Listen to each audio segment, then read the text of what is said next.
To my right, Mr. Spalding. He's our code enforcement manager. He oversees and supervises all the fire inspectors, fire marshals within our department, and they are all tasked to do the existing structures, life and safety inspection for all the structures within College Park. Along with that is also another division which is licensing and permits, and that's Mr. Spalding also has oversight of that particular division as well. So having said that, I would probably give opportunity to Mr. Spalding at this time to kind of say a little bit about himself and also what are his present challenges as he goes through, and where are our code enforcement issues in the town in general. Hi, I'm Dave Spalding. I've been with the city for about coming up on 6 years. I retired from the DC Fire Department with 32 years. So I left there, stayed not working for a couple of weeks and got hired. I was in primary noise. I got hired for the noise shift, working the weekends for the noise, and I came full time, and now I'm doing this. Jatinder's assistant. Yeah. So that it's definitely been challenging. Coming from the fire department, not everything is in the city is right. You know, if you need to talk to someone, just walk down the hallway. Here, it's the city of Khokhar. We're intertwined with PG County, which, so with that said, like when we get permits, buildings get permits, they'll go to PG County first, DPI, and get the permit. A lot of times, everyone's telling them, hey, you need a permit from the city, and we're running into a lot of people that are working on businesses, getting that's permit to work. You know the permits, and we don't know about it. We just happen to, somebody will see it, do inspections, and there's no permits. So trying to work more closely with the PG County. We're trying to get a firmer working relations with PG. So, let's see, also rental properties. It's very hard to tie in with rental properties. We just ran into one, we didn't even have it listed. I won't say where it is, but it was, one of the students was living in the basement and they didn't have heat, and they called us, and we didn't even have it listed as a rental property. We went there to buy people in the basement, and took care of that by the next day. So they're being taken care of, the landlord. We put a placard door to make it where it was unsafe, and it's issued under 24 hours. It was taken care of. She's actually found them places to live, and she did the right thing. So the other things are new code citations as far as money. We've been working on that. Seems like the money, the citations for fines has been really low, and I know compliance that's what we want, but like noise has been very. It started out, you got a ticket for noise, it was $500, and if we came back within 6 months, went to $1,000. Now can go the first offense up $1,000 and up to $5,000. That's what we're working on right now. So I think that compliance is the biggest thing. But you throw it right here before Christmas, give somebody a $5,000. They know they got a $5,000 ticket possibly. I think the parties will slow down. You're supposed to call the neighbors and give them all your phone number and tell them if we're too loud, call. That's what we did.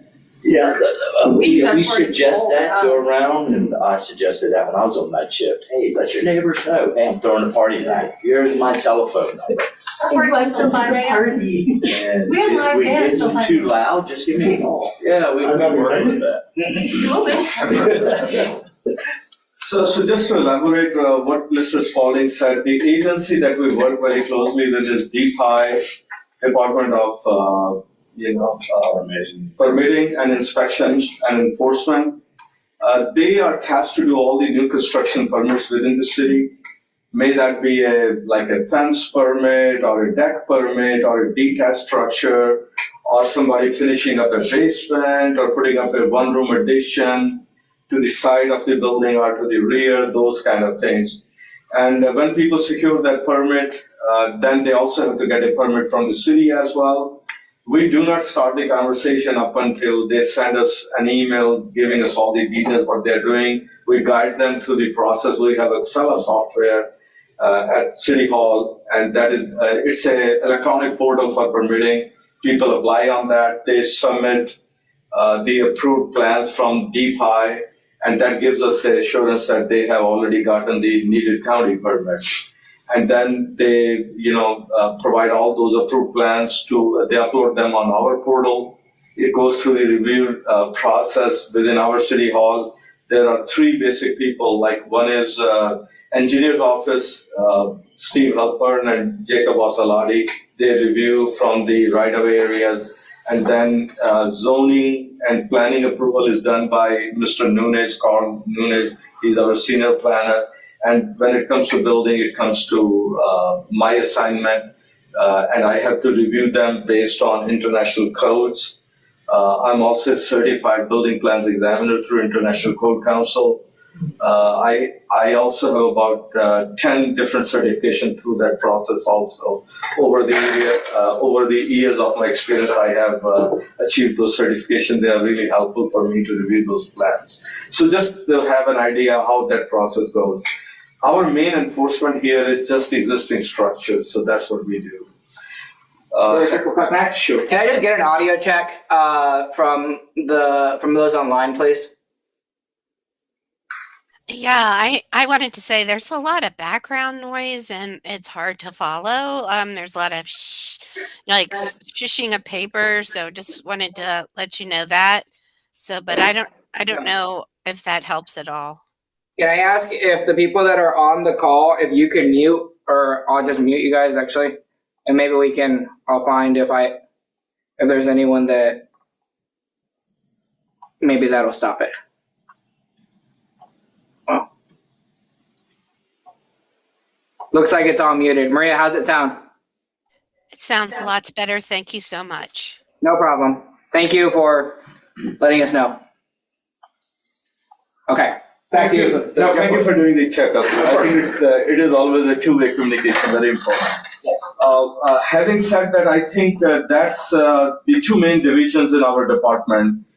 Apart from that, we have a couple of other divisions. One is animal control and welfare division, and then the other one is parking enforcement division. Those two divisions are under the auspices of our parking enforcement manager, Mr. Jim Miller. Jim, I understand that you are online. I want to give you opportunity for a couple of minutes and see what your portfolio says. And you can also talk about a couple of items briefly, what we are working, and in Jacob's words, what is cooking out there in our ordinances as far as parking statutes are concerned. Thank you, Jim. Thank you, Jatinder. Good evening, everyone. Pleasure to be here. My name is Jim Miller. For those who don't know me, I've had my entire career with the city of College Park, essentially. Next year will be 38 years, so it's been an honor to work for the city. I started out as parking officer, part-time animal control warden, and now I oversee both programs for the city of College Park's Public Services Department. Parking enforcement's pretty much straightforward. We oversee enforcement and regulations, compliance for vehicles that have outstanding citations or violate the city's 18 or 48-hour limit ordinances. Those are subject to impoundment per guidelines of city code and the Maryland Transportation Code.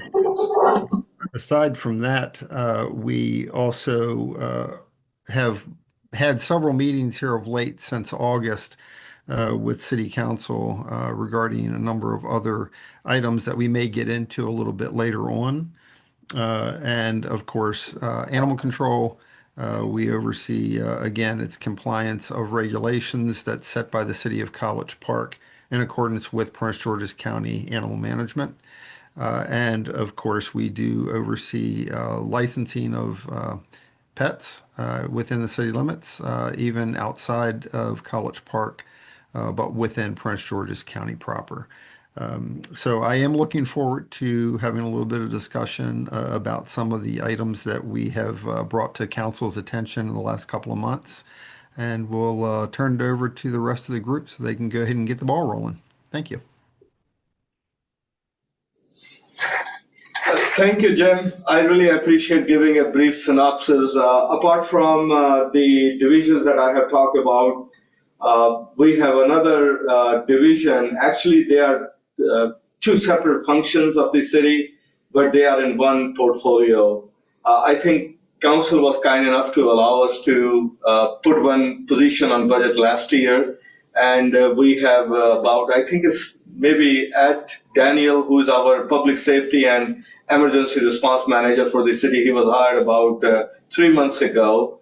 And thank goodness, I think he is a retired police captain from Montgomery County, and he understands the functionalities of public safety as well as how to respond to natural disasters or any other scenario where we are, called in to help the community so that the buildings are safe, public is safe within the area covered by, City of College Park.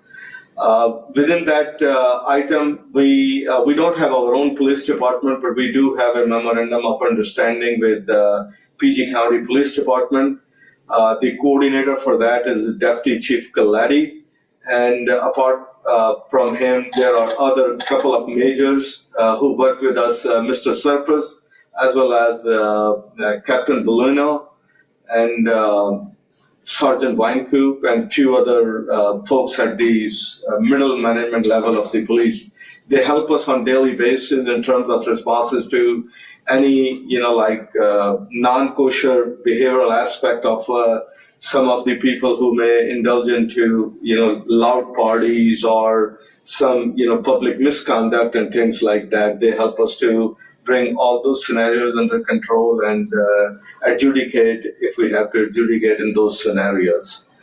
So those are all the areas where we are have the responsibility to bring, things in compliance. I think public services department is such that anything and everything that has to do with codes and standards and regulation under the auspices of City of College Park Code, they all come to us. A lot of time it could be challenging. I think I will give you one example. Recently we had a rapper who was supposed to be doing some, concert here in the city, and we were just informed at the 11th hour. I got pinged, and then we went into, and I think myself and David, we personally went to that location, talked with them, and see how many people what they were expecting. I had to make a couple of phone calls to Liquor Control Board with PG County, talk to them, and explain them, this could be it can invite a lot of crowd. And I think I also talked to our communication director, Rena, to check into, if this is the person who is doing the concert, what kind of crowd we expect. We pretty much have good control, I think, with the community, with the university, and community with the City of College Park. And the University of Maryland Police Department, and state cops through state barracks, and Metro Police, and the other agency for Planning and Parks Police, they all work together with us, and we have a pretty good control. But sometimes if we are better educated, who may be the people coming in, and we kind of had Legal Control Board people do a pre-check on that gathering. And it just went without any issue at all. So we just have to be proactive in those kind of scenarios. But sometimes we don't know, because I don't expect my code enforcement officers to know about the checks and balances for how to do the alcohol, crowd, how to do control on that. But we all work together. I think University of Maryland Police and the Legal Control Board and PG County, not just our contract police officer, but also folks from, Commander One's area, which is a bigger, area, just, not just College Park, but a expanded area that is under the Command Control Center 1 here. So, Director Khokhar, a quick question. So what specific policies are upcoming? oh, sure. I think back in June, July, earlier this year, we had, there was an item which was a master list item from last year, like in 24 and November or December. That is when it was brought to my attention. I first read it. So I had to dig out all the information out of that. I believe Council Member Mitchell and Council Member Mackey, they were the initiator of that item. And there were other, council members who sponsored that, particular item. Excuse me. It included a lot of, parking statutes, a lot of code statutes.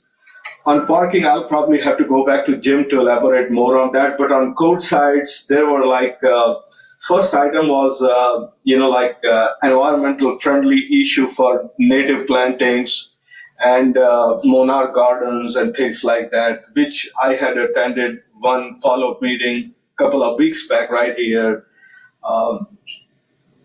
We are closely working with Dutch Nagelwood, Assistant Director with the Public Services, and with our code enforcement supervisory team and our managers on, code side. We are working together to kind of develop a language that we can put into our city code, and it brings more clarity what people can do.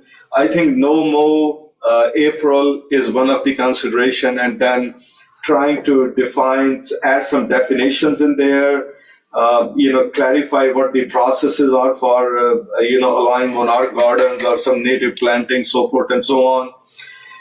So it's a combination of B City Committee, Committee for the Better Environment, Landscaping Board, which is a PG County, board that we work with, and then, some of the, internal teams here that includes DPW from Landscaping Division and codes folks and planning folks. So we are trying to bring some better language into that. And we are still in consultation. We have already sought the feedback from the public within the city of College Park, but we are working with the city attorney's office, what language we can bring in, and we should have a draft ready in next, a month and a half, no more than 2 months. And we'll bring that back to the council as a final discussion for introducing those changes into the ordinance. So that's where we stand on that particular item. While we have some people here, does anyone have any inputs or questions or concerns regarding the lawn, environmental lawns?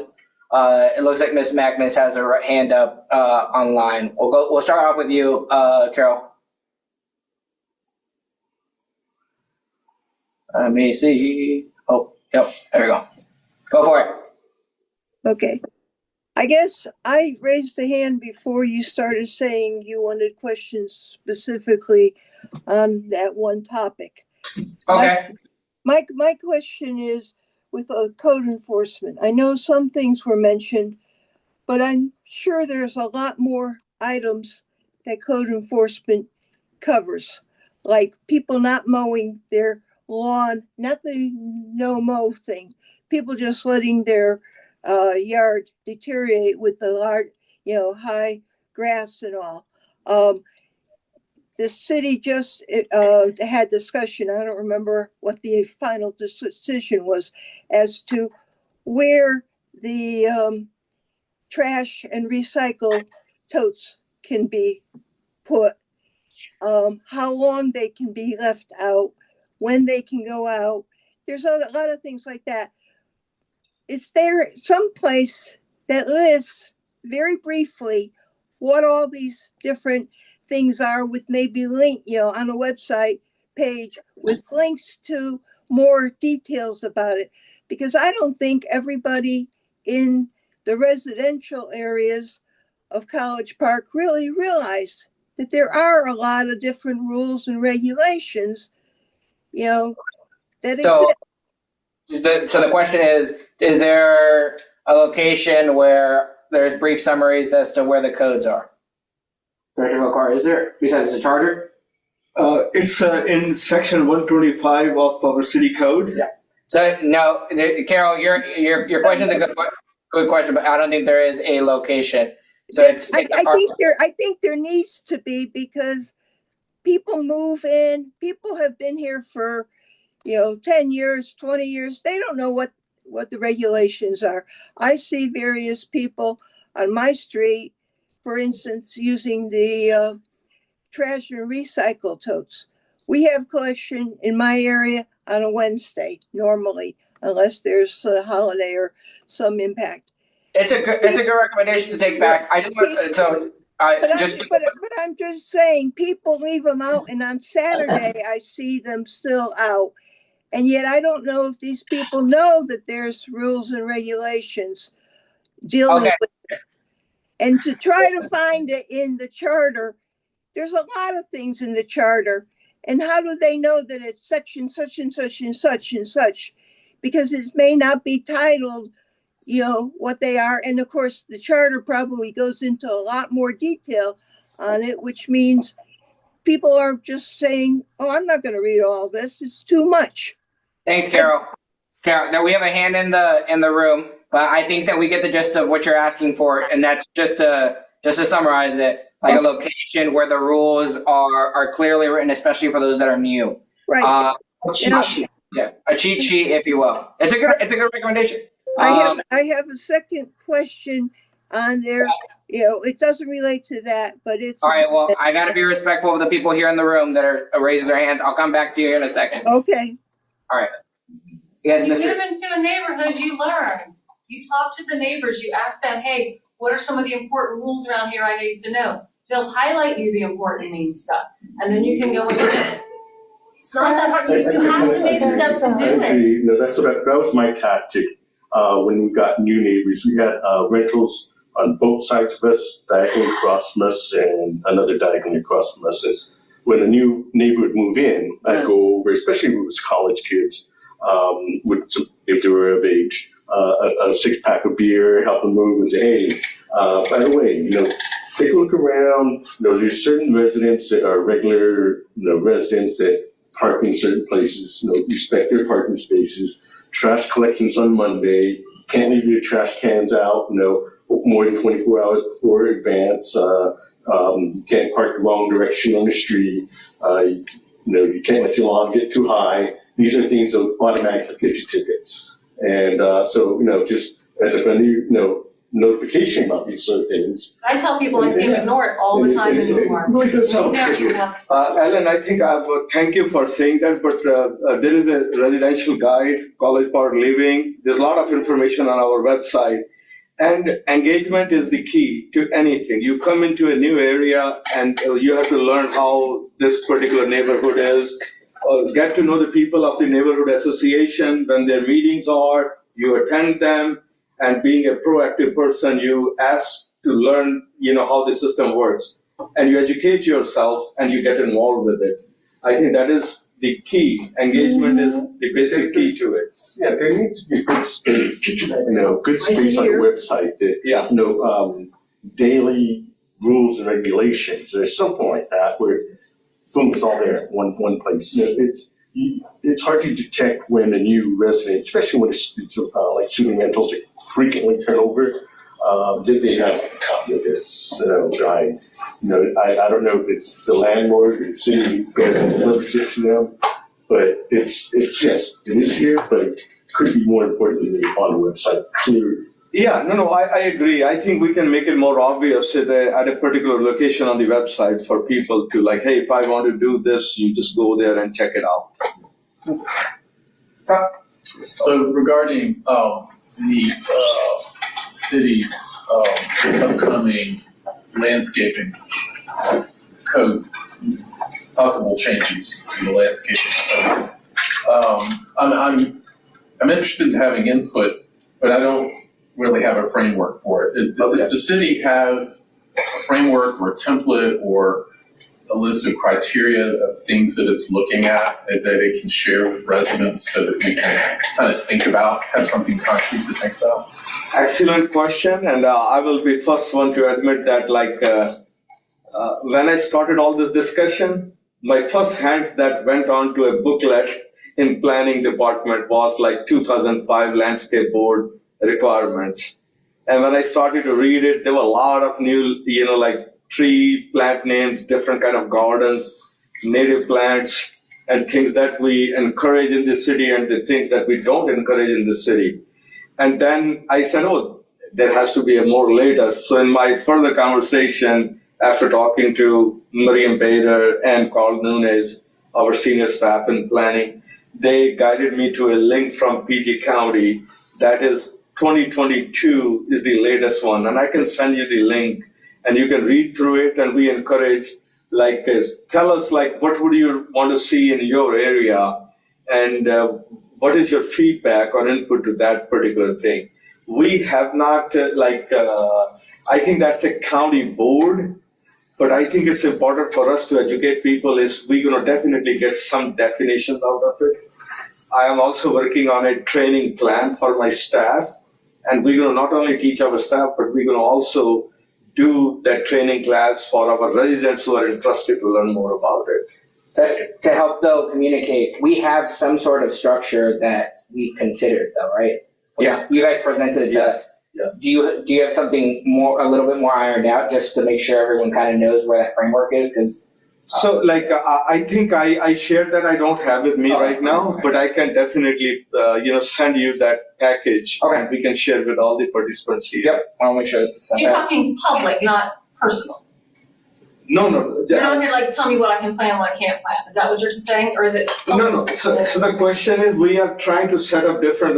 It started from no more April, and then what is the procedure for monarch gardens or native plantings or putting special kind of planters that the neighborhood association encouraged to have in their neighborhood, Yeah. and they are not invasive plants. So all that input is being sought at this point of time, and we are working very closely with B City and Committee for the Better Environment, and then internally discussing with our members. Yes, sir, Alice. Oh, good evening, Director Jatinder. So a couple of things, respectfully.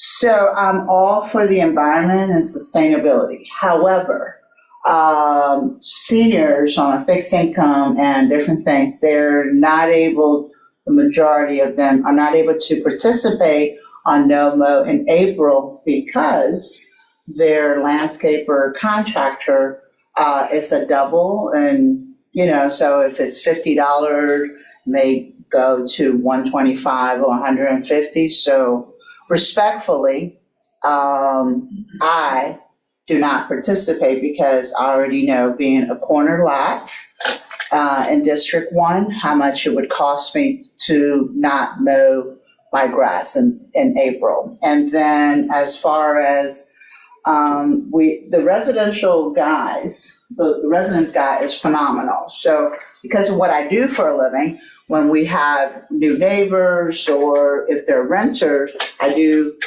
deliver, mail this to them. And if it's a rental, the rental guidebook that you have for renters is fantastic. I utilize that, and I also have it in a PDF. So if I have their information, I can email it to them.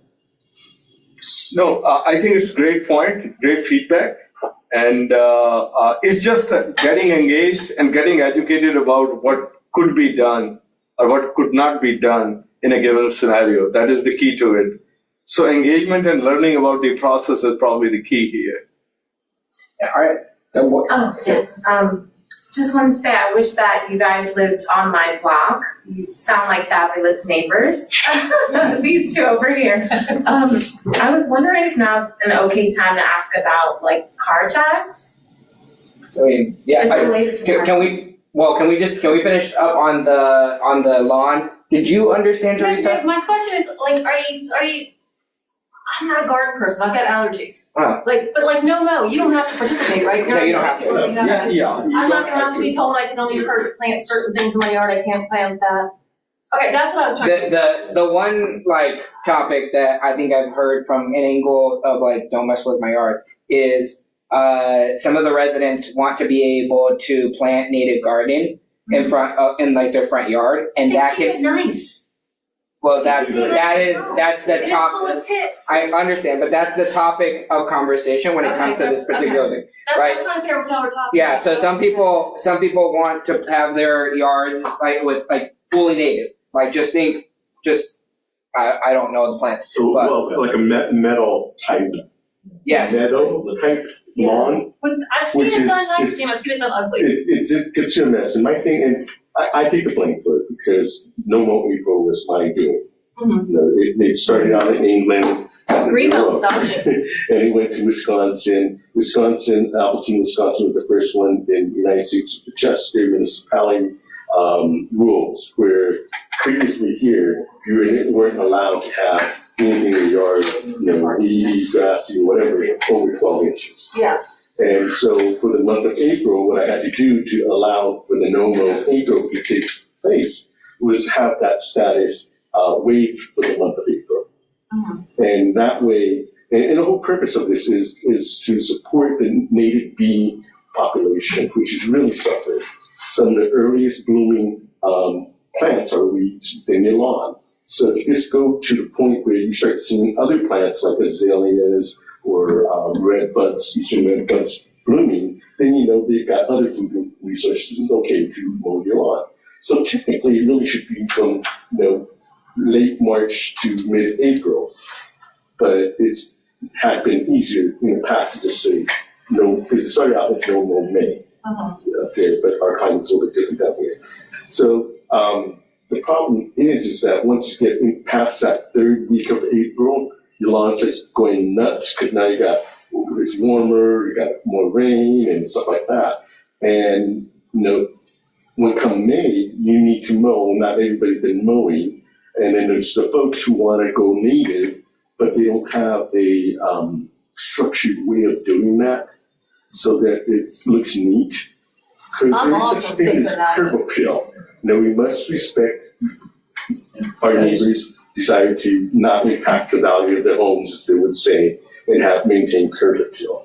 What you do in your backyard, you want to do that, that's fine. But That's a discussion, right? So the discussion that's is what it's all about. the alternative perspective here is that a lot of folks have chosen the city of College Park to have because of the environmentally friendly ordinances. There are some people who see this as a plus, a positive to be able to have their yard completely native throughout the entirety of the year. And I know that there's some discussion. It impacts a lot of the environmentally friendly committees that we have. So everyone wants to make sure that we strike a delicate balance here. And that's what code enforcement's trying to do. Okay, that's not, I'm against it because it all agrees, That's our but it's biggest done neatly and properly. So just to say, I think it's not a kind of stab at your thought, okay, Alan? But I'll be honest. I think the first week of May is most anxiety-driven for my CEOs. And I can tell you, I wouldn't be surprised if maybe some of them, they just don't come to work on 1st or 2nd of May, if that's a Monday or Tuesday, because they know we get so many calls, why they haven't cut it, like from the complainants, the neighbors and all that. But I think when you created that thing, you created it with a good heart and agility of your mind, saying that it's environmental friendly. And if people are looking for that flexibility, we should engage them and at least have that flexibility for them in the city so that they can feel a little bit free and do more of their native stuff that they want to do. So before I was the chair for the B City before I got on council. So before I left, I was telling them that what we need to do is perhaps change the name from No Mo April to Low Mo Month. So it doesn't have to be, because you're going to get yourself in trouble. We get tons of bees and we've already mowed 6 times by the end of April. Yeah. So we need to let people know that you can mow maybe like the 3rd week of April. You don't have to wait till May 1st. If they start mowing it, when they start seeing other things blooming, then they will have, more time to mow rather than you have to mow this one the last weekend of April, on the 29th. And thank you, Alan, for bringing your perspective to it. I think Mr. Hernandez probably want to move on to the parking items. Yeah, let's. I would like to bring Jim into the conversation here. Hello again. So I'm looking at the topics of discussion for this evening. I know that we've touched on code enforcement, addressing rental properties, short-term and long-term rentals, overcrowding, and then of course permit and signage requirements. Code enforcement and parking kind of go hand in hand insofar as collaborating to make sure that these kind of issues are addressed. We've had an influx, as a lot of you may be aware of, with the short-term rentals, such as Airbnbs. And we're trying to develop a plan to limit the number of vehicles that can be part of the short-term rentals, especially in our residentially permit restricted areas of the city. We can certainly work within the parameters of what the city code and the guidelines are. So I don't think that that would be an issue. I do know that residential permit parking, to a large extent, does help the community, but it is not a fix-all. We have found that to be the case in past and current examples that we have in different areas of the city. But we also have discussed parking policies with City Council. Initially, it went back to the August 6th council meeting where we brought up the issue of discussion on permit parking as it relates to overcrowding. It creates an inconvenience in the quality of life for residents that do comply with the rules and regulations. And it also creates, to some extent, some life safety issues. When you have large vans that are parked near intersections, neighborhoods, like a lot of our neighborhoods throughout the city that do not have public sidewalks. So, individuals, including their children and or pets, have to walk out in the lane of traffic. A lot of our streets are extremely tight, a high volume of vehicles. And of course, all you need is somebody speeding down a roadway and a kid chases a ball out between parked cars. That's a tragedy waiting to happen. So that's where things started, was back in the beginning of August, was with permit parking. We actually expanded upon that at the November 12th meeting, where we had a work session discussion, not only permit parking, where council has looked at considering setting a limit to the number of permits for any future permit areas that are either approved by council through petition or have been imposed by council as a measure of trying to kind of quell the issue of the number of vehicles that's parked on the street, especially when you have large families or you have a large number of rental properties where you have several vehicles per household. And I don't need to tell anybody at this meeting that you probably are as familiar as anybody else when it comes to the limited amount of on-street parking and the actual number of cars that you do see out there. It does become an issue. The setting of the number of permits to be a lower number as opposed to what has always been traditionally 5 permits per household when it's a single family residence. That kind of followed county zoning regulations, especially if it was a rental property where you have up to 5 unrelated tenants. So I think they being the council, took it up on that measure to say, well, we need to follow zoning regulations, especially if a property doesn't have any off-street parking.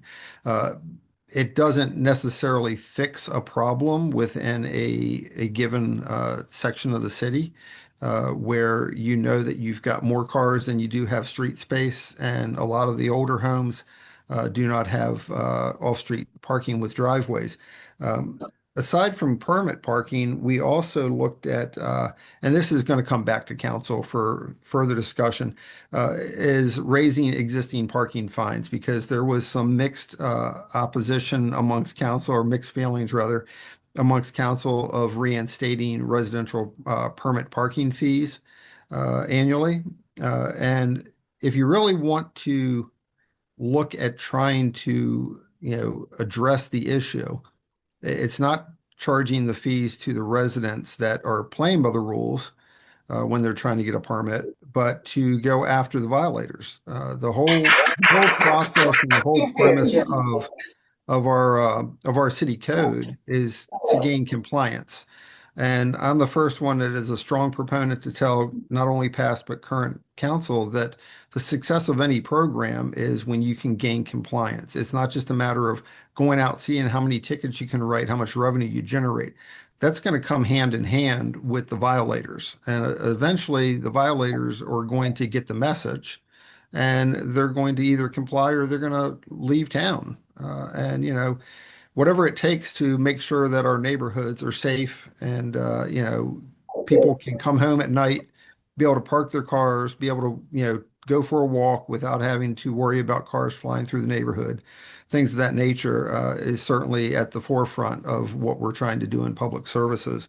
Um, part of the part of the issue that I mentioned about the life safety with large vans, a lot of the vehicles that you find out on the streets are actually, while they may look like they're prohibited vehicles by city code, by definition of the city code itself, a lot of those actually are not. There has to be a criteria of two different matters that have to be part of a vehicle to make it classify as a prohibited vehicle. First and foremost is length or width. If it's more than 6 feet in width or 21 feet in length, and either overweight, more than 8,500 pounds gross vehicle weight, or has commercial markings on it, then that would classify as a prohibited vehicle. This particular ordinance, we are looking to see if we can get further clarification and possible amendment to the code because it does actually factor in for an individual that may have an interest in buying a full-size pickup truck. And if that pickup truck happens to be, say, a Ford, for instance, an F-250 or an F-350, now that becomes a prohibited vehicle. Every full-size pickup truck that is manufactured and sold in the United States already is over 6 feet in width. So now you have one other criteria that has to fall into place before that vehicle can be cited for prohibited. So I think we need to look at that, address it as the city and the council collaborate on this to make sure that we can not overstep our bounds from a legal standpoint, but be able to still fairly enforce those regulations, especially when it comes to prohibited vehicles. We also know that since COVID hit way back when, almost 5 years ago, that our parking enforcement personnel had dropped. We had a cutback in staffing size under previous city management. And that was out of necessity because of the COVID-19 pandemic. We have had further discussion with our current council, and we seem to be on the same page that in order for us to more effectively, more efficiently do the job, and to expand our hours back to 10 p.m. Would be to reinstate the two positions that had been cut during COVID. So these are items that we're all looking at in discussion with our city council to try to make happen. We do not currently enforce on Sundays, but if council at the upcoming fiscal budget for FY27 were to approve the additional personnel, we could look at having an officer in looking at parking regulations from an enforcement standpoint, even on Sundays. So that is something else that we're looking at. And of course, the big thing with all that I've been talking about is the city council's request for a parking study to be performed, a comprehensive study. This would kind of cover all these bases and more. For several years, Public Services and Parking has worked with the city engineer's office insofar as finding problem hotspots throughout the city. Public Works with the large trash and recycling vehicles, they notify parking when there's a problem intersection, for instance, that they have a hard time navigating because of cars that's parked too close. So we work with engineering on those fronts in order to see if there's something that justifies the city taking a request to council for approval to, say, mark an intersection, for instance, that hasn't previously been marked as restricted, to try to back cars off of that, again, from a safety perspective. So these are a lot of the things that we're looking at, and we're hoping that we can get the funding through. I know we talked with City Manager, Mr. Young. He is looking into the possibility of obtaining funding for that parking study to take place. And I think that will help us greatly in answering a lot of the questions we may have, as well as kind of buttoning up and tightening down on the way we enforce, certain areas that become problematic for neighbors. Thanks, Jim. Thank you. Right now, I want to open it up to everybody who's here, because I'm sure like parking is front of mind for so many different residents, for so many different issues. There's a lot of different neighbors here. So, everything from the great ideas that you all are doing to try to address some of the concerns to maybe some new concerns. So the floor is open. I know that we had our first question back there, and then we'll just go in the room here. And then if you're online, just raise your hand and I'll make sure to call on you. Well, thank you, Councilmember, for inviting me here. And I didn't know about this resident guide, so I'm going to go home and read it.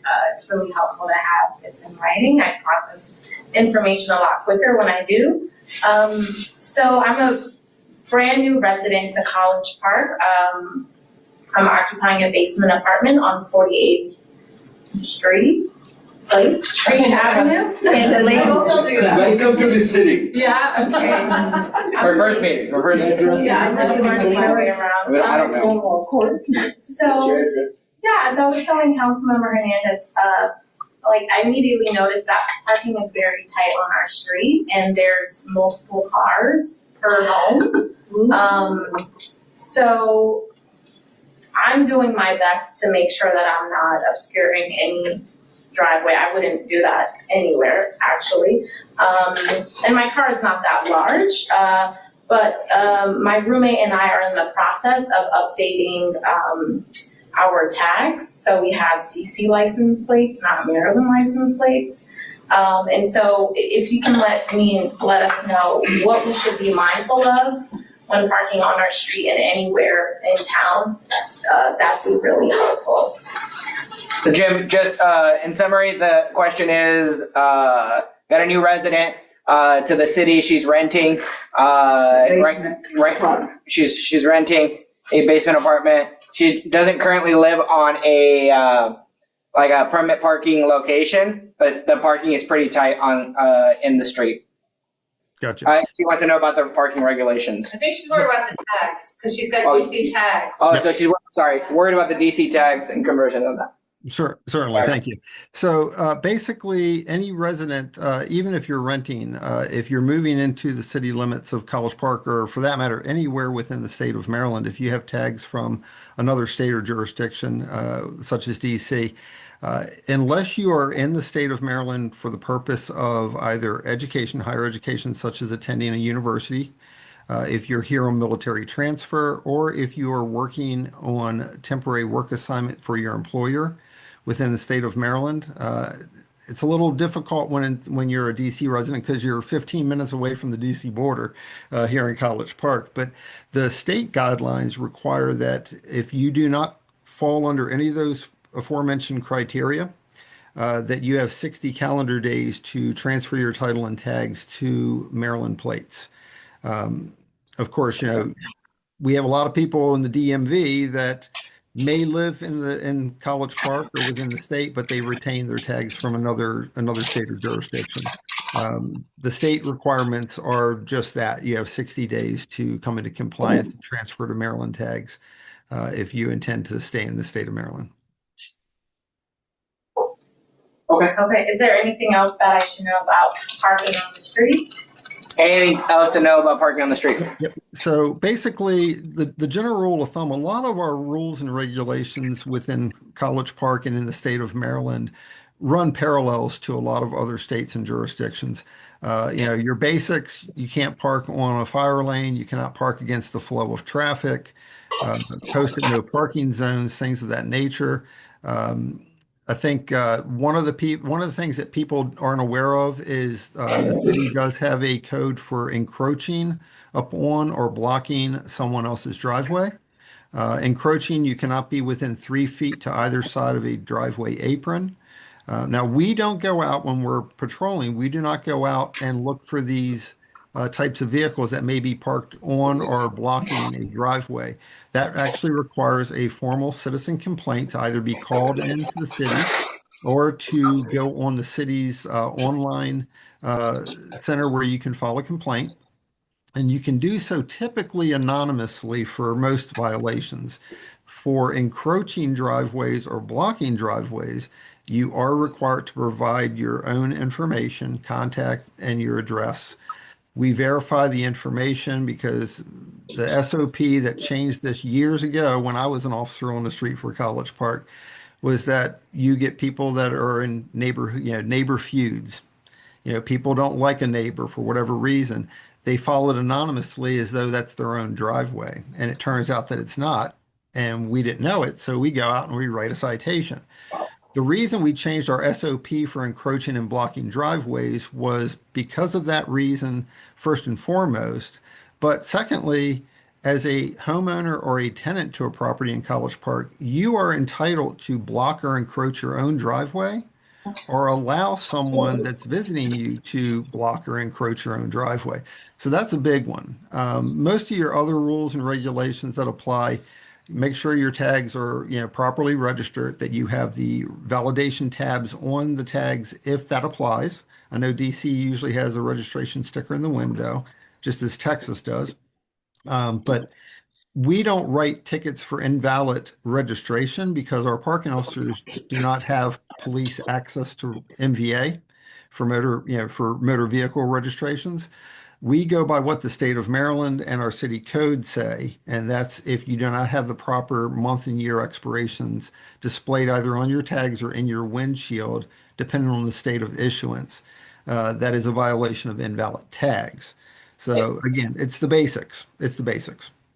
Thank you, Jim. I know we got another question. Tracy, you raised your hand also.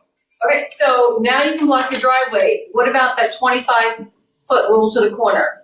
And what about parking on your lawn?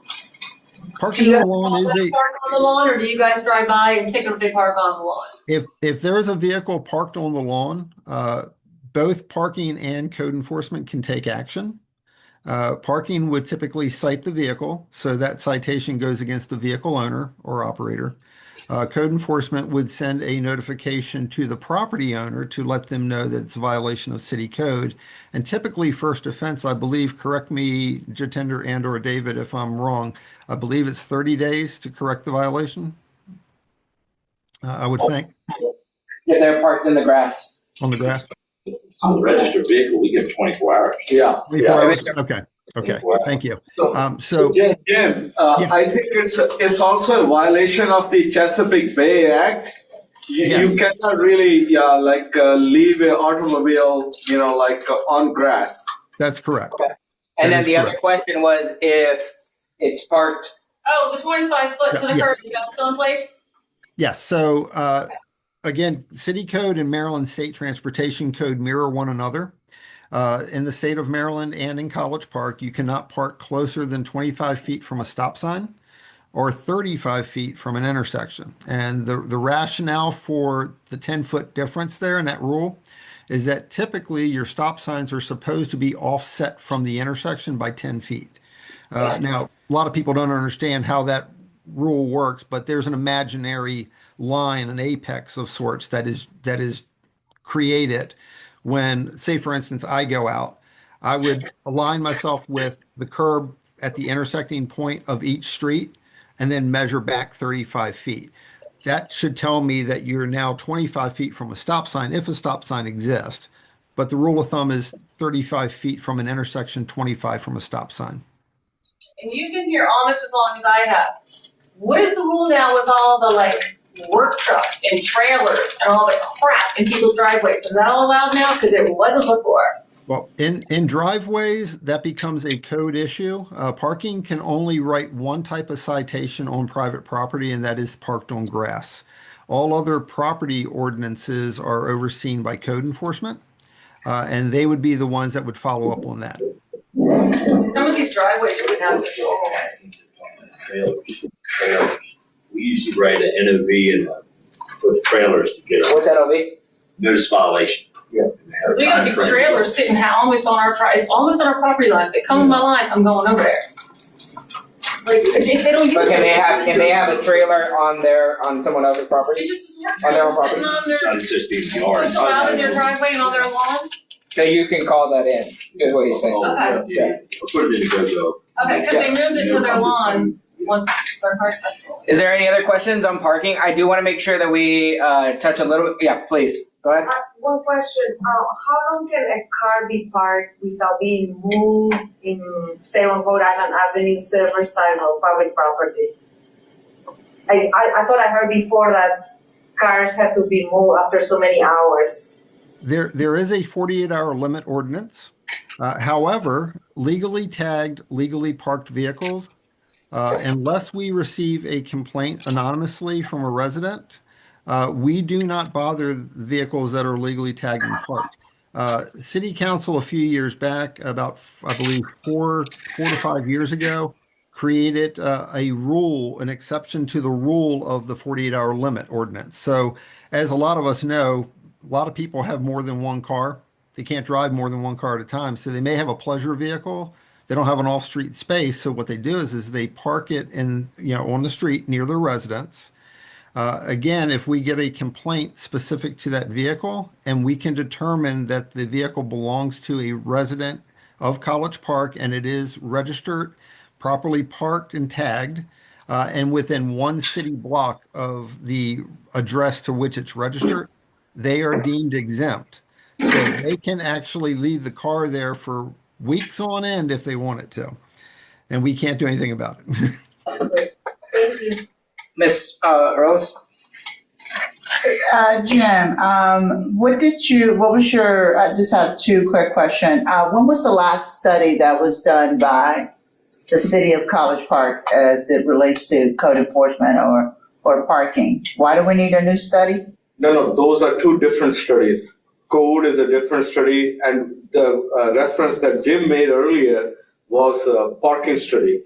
And the purpose of that is in last 15 years, we have so many mixed use, and typically the parking requirements get reduced from zoning point of view. So we really need to have a full blown out study for the whole city, not just a specific for one neighborhood or one area, and to do it justice and see where we stand and what kind of flexibility we can bring into the law of parking based on that study.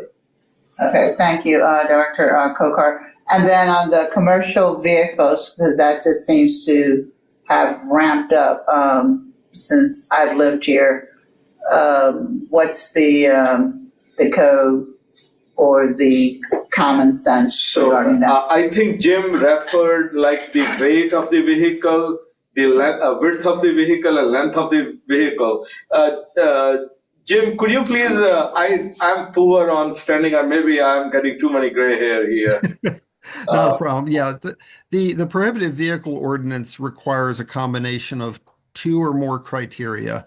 It requires either the vehicle to be more than 21 feet in length or 6 feet in width, and either overweight, more than 8,500 pounds gross vehicle weight, or used for commercial purposes, unless the vehicle that is a commercially marked vehicle is actually in the process of doing a commercial act. So for instance, unloading, loading equipment or what have you.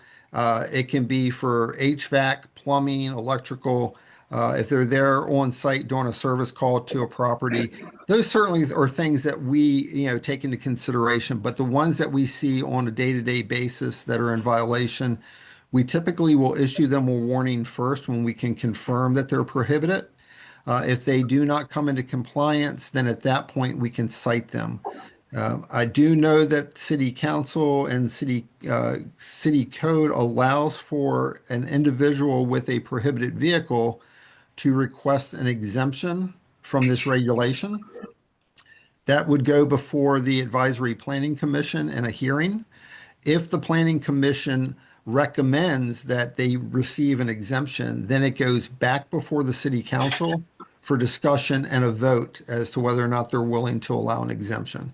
We've had a very few number of exemptions through the years since these codes have changed, but we do see a growing number of vehicles, and it's very fine line as to what may or may not actually be considered a prohibited vehicle. So we have to look closely at all the ramifications of what consists within that prohibited vehicle ordinance. Thank you, Jim. Teresa? Yeah, I think I was going to ask him the question what you had raised earlier. Jim, can you elaborate on the work truck? I think that was also one of the questions the young lady asked earlier, and I don't think me or David were able to articulate that. So I think if a person lives in a home and has a work truck, it would be sort of unfair if the company allows him to bring that work truck home, and it's a benefit or something as a worker for that particular organization or whatever. I'm just giving a twist to it, but just to educate all of us, including me and David here.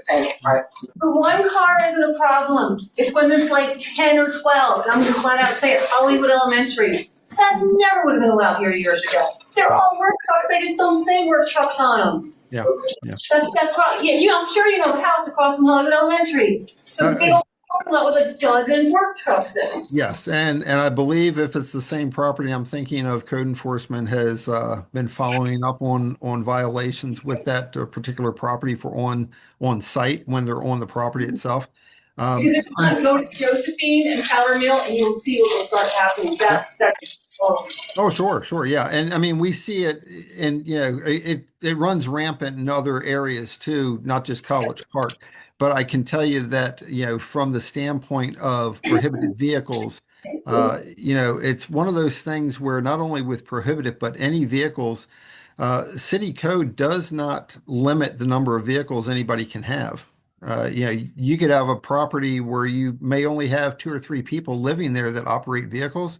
But if those cars are legally tagged, parked, and registered, there's no city code that says that they can't have numerous cars, which, as you mentioned, does create a problem, right? So still, it's like a neighborhood, not a workplace. Right. So the issue that comes into play is twofold. One, looking at the vehicles as possible prohibited, which is a violation of city code, and two, the only other tool in our toolbox that the city has to try and limit the number of vehicles parking on street per property address is permit restricted parking. Now, permit restricted parking is all virtual. There's no physical hang tag that you have to hang anymore. It's an annual permit. It's free of charge. And of course, those qualifying markers also limit the number of vehicles at that point that any given household can have. So and you can't have friends over. I'm sorry? Then you can't have friends and family over. And that's why we bought our house, because there's plenty of room for friends and family parties. Actually, you can. The city code and the city council authorize 2 visitor passes per household to be used on any vehicle at any given time, as long as the vehicle is not registered to that College Park address. Now, having said that, okay, let me clarify. Having said that, because I have to follow, like Mr. Khokhar and Mr. Spalding, we have to follow the city code. So while there are 2 visitor passes allocated when you have guests over, if you are going to have a get together, say you're having a barbecue or cookout, well, not today, it's really cold, but if you were, you can contact our office and just let us know the day and time frame that you're going to have a get together. And basically you're going to give us approximates. how many guests do you think are going to be there? And it's just, Maybe. okay. What we do is we don't require you to have to do anything with permits displayed. We actually send notice out to the staff of parking officers to let them know this Okay. event's taking place at this address on this day and time frame, and you're good to go. Thank you. That was my big fear, because that's why we bought that house. 'Cause we got a band, we got friends, and we got family, and we love to entertain. So I think what Jim told you, you do have that relief there. Yeah, okay. Get Yeah, on we don't board. want- Yeah, we don't want you to feel like it's house arrest, that you can't have friends over. Okay, yeah, that's, You can have a birthday party, you can have a barbecue. Mindful, everybody's invited. mindful of time here, I think that we'll wrap up the parking discussion and then just close it if you can, Director Khokhar. I know from a code enforcement perspective, you have a number of different things that you're addressing, but rental properties and overcrowding has really become an issue across the district, not only from a parking perspective, but also from a safety perspective. There are known properties that are issues, whether as short-term rentals, like operating as, I would say, poor neighbors, like when they're Airbnbs, like just continuously, or just some houses that are just overpacked, and it's dangerous for the safety of the residents of College Park, and just sometimes become challenging to be neighbors with. I know you're addressing those two things, but if you can also just touch on the fact that your code enforcement officers also addressed the concern in partnership with DPI for what looked like it was going to be a cannabis store right there on Edgewood in Rhode Island. If you could just touch on those things, and then we'll move on to the other remarks that we have. So I think residential overcrowding and that store that you are just talking about, I think I want to give David the opportunity because he is dealing with that hands-on. Okay. Yeah, the cannabis store, 4 or 5, you're talking about 9, right there. Yeah, right there on Edgewood in Rhode Island. There was a lot of concern. Let's not get into the address. Let's not get into the No. names, please. No. Look, I just want to make sure we're talking about the right one. That has really been challenging as far as with DPI and us. They didn't have any proper use and occupancy. We were putting signs up with the cannabis signs, no permits from county or us. So we were constantly going up there, putting a stop work order up, finding the owner. Long story short, we finally got it shut down because we working with DPI hand in hand. There was a 7-Eleven that's, I don't remember the PG County code, but they couldn't have another, they were a convenience store, and it was right across the street was a 7-Eleven, and they were too close together to be, they couldn't open as a convenience store, and also a cannabis store, they were not allowed for that, because in the cannabis PG code again, I want to say it was 25%, and they had way more than 25% of selling of the paraphernalia. Is that even allowed in your schools, elementary schools? That was one of the others. The school, and that was a then the big daycare, the Apple. Hollywood Apple, Ahoda. Finally, we got that handled. Shut it down. Yeah, that's what we did. We finally got it shut down. Just gotta keep an eye out that it go somewhere else. We just keep moving. And then on the overcrowding. The overcrowding, that is very hard to prove overcrowding. We keep trying to keep an eye on overcrowding, as there should be no more than 5 people living in that, but we know it, we go to, that's how many people live here? The students know. Well, when they're urinating, that's the 5. other- So can you just baseline everybody, there's no more than 5 unrelated. Unrelated people. Unrelated people, yeah. Yeah, that's the definition of the family in accordance with the zoning law interpretation from MNCPPC and the zoning department from DPI. That is what we enforce. And anybody say, for example, I think I have had a couple of times, I had some feedback from a couple of councillors here. I won't name them, but they just said, oh, this house is being sold for, this house has 8 or 9 bedrooms and all that. So to me, right there, if someone has 8 bedrooms, they're going to try to have 8 kids in there. To me, anything more than 5 is a violation. Well, it's So- hard because I could say she's my cousin and she's living with me. I mean, I'm sure you can't do DNA testing, so No, it just depends on, is it your family or is it a rental home? Rental You're home right. will come under the auspices of A. If it's family, then They're the trash. requirements are different. I think that is the key, like how we, peel the onion, so to say, every case is a different case. But I'm just giving you one example that I had to tackle, like some real estate agent advertised something that has 8 bedrooms. So my immediate response was like, hey, somebody has 8 bedroom. There's no building code law in the country. All these code writing organization, BOCA, ICC, or any other standard or regulation, they don't limit number of bedrooms you can have in a given home. But at the same time, there are perk requirements, water usage and, sewage being discharged from a house and those kind of things. There are engineering limitations on that. But we have to follow for existing structure, rental structure. We have to make sure that no matter if it's 8 bedroom or 9, but they don't have more than 5 unrelated people. If we see a 6 student, we'll write them NOV and we will give them time to cure it. They cure it, we go back there again for inspection, and there's only 5. They are like, our hands are off of them.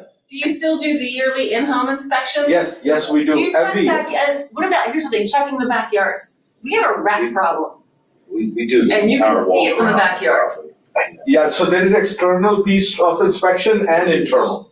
Because I Both are complained, and I don't think my husband saw the person, they never even went in the backyard. And I didn't call and complain until the owner of the house told me the rats are coming from my yard, I'm like, oh no, they're not. And I know that rats fall within our code enforcement, but maybe, I guess that's another thing you can address. Yeah. No, I think we probably will seek out the help of a vermin control division out of DPI. That is basically a health issue. That And our city of College Park doesn't have that expertise. But we definitely, if we get a complaint that there is a rat issue, we definitely engage with the relevant people from DPI, and they will usually come from vermin control unit of DPI. And we will work with them to eradicate that problem. I can tell you, I think with flats recently, the new building, there have been some issues. And we have done numerous inspection and we have, brought compliance into that piece. Contact the management company and they'll go and get. So I strongly encourage anyone and everyone online or even here present, please make the utilization of GoGov app, log your complaint in there, and we take it professionally, judiciously, close to our heart with the agility of our brain, and we address it, we don't ignore it. It'd be great if code enforcement could go around early trash day or late night and see all the people that have trash that's like spilling out of their toters on the ground. Right, That's right, the stuff in the too. back where that's where the rats are coming from. Yeah, that's, we're writing the. They don't want to make it known that landlords. they've got that many people in the house. It's like, So those are good recommendations. I mean, unless So kind of more important in the sense of, when it comes to the residents. Because I get this quite often where they like, yes, I know this house is overcrowded. I see them coming and going. They're renting rooms. Yeah, well, They're so renting the basement illegal. that sort of thing too. Yeah. I know in the past they had either be a witness in court or sign an affidavit. Get an affidavit. So now it's just signing a statement. Yeah, affidavit is you are making a statement which is a truthful statement, and you probably have to go to court, raise your right hand before a judge and make that statement. Because you might be seeing something we're not able to see. Take pictures or videos. That we take that to court all. And to baseline everyone, the GoGov app is available on the Google Play Store and the Apple whatever app store, where you can easily register and submit complaints or concerns. And it's basically a force multiplier for our code enforcement officers. It's a tracking system that you can easily track, right? Like you can see when actions are being taken, and if for whatever reason actions are not being taken, just because there's just some sort of communication error or it's just taking a little longer. That's what Councilmember Hugh and I are here for, in order to help elevate or escalate the concerns. But you also always have, code enforcement that you can reach out to and say, hey, I submitted this trouble ticket and like no one's addressed it. It's a real big problem, or it's a problem to your health and wellness, right? Like, so there's a process, and it really does help us document and justify resources, especially during the budget time when we're like, hey, we need more code enforcement officers. We need we've seen an increase in this particular issue. That's how we address some of these matters through a policy concern. And you can make comments in the GoGo. So you can watch, if you have signed it, you can watch it. I mean, I'm pretty laid back, but when there's rats coming in my yard, No, that's a don't be whole laid nother back. ballgame. That's a problem for everyone. So Yeah. And I've been here 40 years, I've only ever seen a rat 2 other times, yes. until this summer. Yeah, there's been comments made about renting in the basement illegally. Can you say more about that? That's why I was gonna get your address. To make sure. You're all set, You don't have to give it to me now, after the meeting, to make sure there's permits, because like I said, there was another address we went to, there was 5 people living in the basement. No egress windows, all rooms were blackguarded, and So the rule of thumb, 2 or less than 2 rooms in a given single family home people can rent to enhance their income.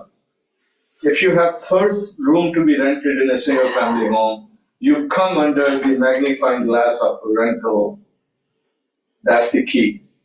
And if somebody's trying to rent a basement and basement has 4 or 5 rooms, I can tell you, not all the bedrooms or rooms or dens in the basement, they are all classified as bedrooms. For bedroom, you have to have an entry and an emergency egress window. If you don't have those 2, and you don't have a working smoke detector, you are probably putting yourself into risk. That's why, like David is probably going to talk to you and just make sure that our first and foremost is building and life safety. That's first and foremost. just to make, I'm looking out for your rights. Yeah. Because somebody, just because you're renting them, they might not even be licensed or permitted. But shouldn't this Yearly be a inspections. conversation with the landlord? Yeah, absolutely. This is Yeah. the concern is with the landlord, not with the tenant. right? Yeah. So, Okay. Well, there were comments made, and so I wasn't sure where the comments were coming from. Oh. So, yeah, just wanted to So clear any subliminal messaging that was coming this way. Yeah, so the landlord is the person who is legally responsible in the end run. We don't go after tenant until or unless we have an evidence where tenant is kind of intentionally creating a situation that they are not keeping the upkeep of the apartment itself, which is a rented apartment and things like that. Very rarely. I would say probably maybe if there are 100% issues, only maybe 1 or 2% is there. But we hold the property owner legally responsible if they are jeopardizing themselves or their renters into unsafe situation. And I'll say from a policy perspectives concerns is we lose out on revenue from the city when properties are being unregistered rentals, and it's just a slew of problems thereafter, right? So this is a larger. Please don't say the address. What? No, I'm just no. cautioning. I wasn't teeing it up for that, but no. So it's a larger concern, right? And there are problem properties across at least the district from our perspective, but across the city that generate issues. I want to thank the public services team who joined us today. We can give them a quick round of applause.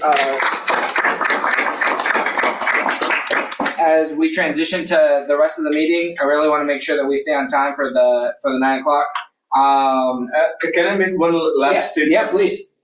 We are here to help you all. If for some reason you couldn't ask us, I'm going to leave a few of my business cards here, and our names are there on the website. Please drop us an email and tell us what you know about an issue, and we will try to do our best to resolve them. The only purpose that we have is to help you all. And the problem is most people won't speak up. Like on Hollywood Road, when they did the sidewalk, I was the only one complaining, I'm pretty sure. And I found out everybody was having the same problem we were. Mm-hmm. That's why it's responsible for us to be engaged, and this is step 1, right, of that engagement. So we got fixed. So, Mr. Hernandez, yeah, it's are we almost up excused again now? Yes, thank you so much for attending. You're excused, Yeah. Doctor. Yeah. Thank you, folks. Yeah, please let us know. All right. So Miss O'Malley is joining us from College Park here now. She is the managing editor of College Park here now, and she had a couple remarks to provide as we transition to this part of the conversation. Thank you. So I just want to take 1 minute. So you should be getting a copy of this newspaper in the mail every month. And if you're not getting it, if you could let me know, my email address is on the second page. But I wanted to come here tonight because we're doing a pilot project. We got a grant to start a 4-page Spanish language insert into College Park here and now that's going to start in February and go until the money runs out. And then we'll use that to try to get another grant after that. This is, by the way, a nonprofit newspaper. So I just wanted to tell you that one of the problems that we're going to have with it is that people who don't read English don't read the paper. So how are they going to know that there's a Spanish-speaking intern? Or insert. So please spread the word. And also, just because my email address is on the second page, please feel free to reach out if you have an idea for a column. Todd did that before, and just very happy to hear from you. I also want to say Nora Edelman is on our board of directors of our nonprofit Streetcar Suburbs Publications, and so she knows all about this too. Any questions?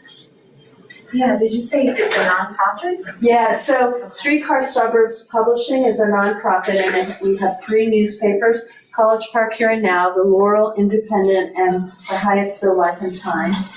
And the Hyattsville Life and Times is 20 years old. College Park Here and Now is 5 years old. So we just had a birthday.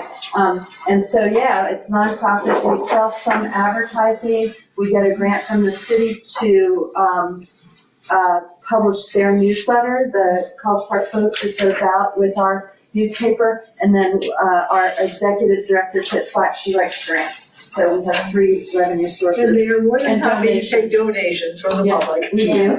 Oh, we do take donations from the public, so I'll be coming around with that issue. Any other questions? Thank you so much. Thanks very much. And there's some College Park Here Now. Any questions from online for Ms. O'Malley?